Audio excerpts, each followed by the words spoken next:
8 पहर यानी 24 घंटे तक सत्संग करके उनका अज्ञान दूर किया। कई लाख साधुओं ने दीक्षा ली और अपना कल्याण कराया। विरोधियों ने तो परमेश्वर का बुरा करने की कोशिश की, परंतु परमात्मा को इकट्ठे करे कराए भक्त मिल गए अपना ज्ञान सुनाने के लिए। उन भक्तों को सतलोक से आया हुआ उत्तम भोजन कराया, जिसके खाने से अच्छे विचार उत्पन्न हुए। उन्होंने परमेश्वर का तत्व ज्ञान समझा, दीक्षा ली तथा कबीर जी ने उन्हें वर्षों का खर्चा भी दक्षिणा रूप में दे दिया। सब भंडारा पूरा करके सर्व सामान समेट कर बैलों पर रखकर जो सेवक आए थे वे चल पड़े। तब सिकंदर लोधी, शेख तकी, कबीर जी, केशव जी तथा राजा के कई अंगरक्षक भी खड़े थे। अंगरक्षक ने आवाज लगाई, बैल धरती से 6 इंच ऊपर चल रहे हैं, पृथ्वी पर पैर नहीं रख रहे। यह लीला देखकर सब हैरान थे।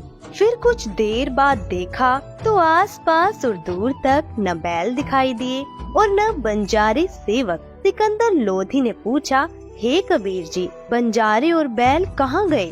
परमेश्वर कबीर जी ने उत्तर दिया कि जिस परमात्मा के लोक से आए थे उसी में चले गए। उसी समय केशव वाला स्वरूप देखते ही देखते कबीर जी के शरीर में समा गया। सिकंदर राजा ने कहा, हे अल्लाहु अकबर, मैं तो पहले ही कह रहा था कि यह सब आप कर रहे हो, अपने आप को छिपाए हुए हो। शेख तकी तो जल भून रहा था, कहने लगा कि ऐसे भंडारे तो हम अनेकों कर दे। यह तो महोछा सा किया है, हम तो जग जोनार कर देते।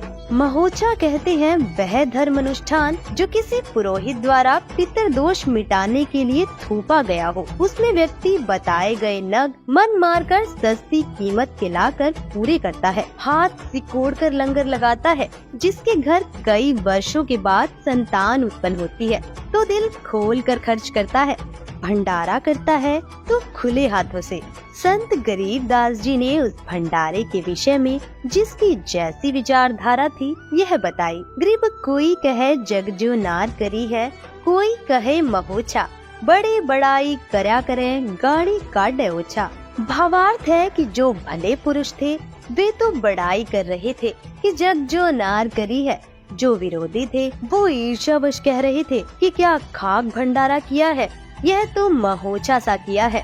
जब शेख तकी ने ये वचन कहे तो वह गूंगा तथा बहरा हो गया और शेष जीवन पशु की तरह जिया।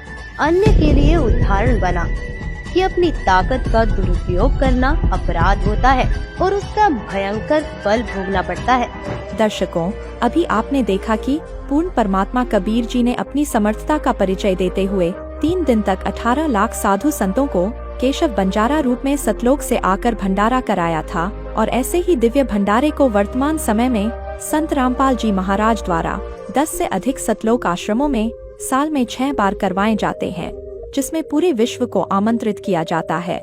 जिससे यह सिद्ध होता है कि समर्थ पूर्ण परमात्मा कबीर जी ही वर्तमान समय में संत रामपाल जी महाराज के रूप में इस धरा में मौजूद हैं, क्योंकि समर्थ कबीर परमात्मा के बिना पूरे विश्व को भंडारा कराना संभव नहीं है। दर्शकों, इस वीडियो में आपने कबीर साहिब की 18 लाख साधु संतों को दिव्य भंडारा कराने की एकमात्र लीला के विषय में जाना, लेकिन कबीर परमात्मा ने आज से लगभग 600 वर्ष पूर्व ऐसी अनेक लीलाएं की थीं। कबीर साहिब की संपूर्ण लीलाओं की विस्तृत जानकारी जानने के लिए संत रामपाल जी महाराज के मंगल प्रवचनों को प्रतिदिन देखिए संत रामपाल जी महाराज YouTube चैनल पर।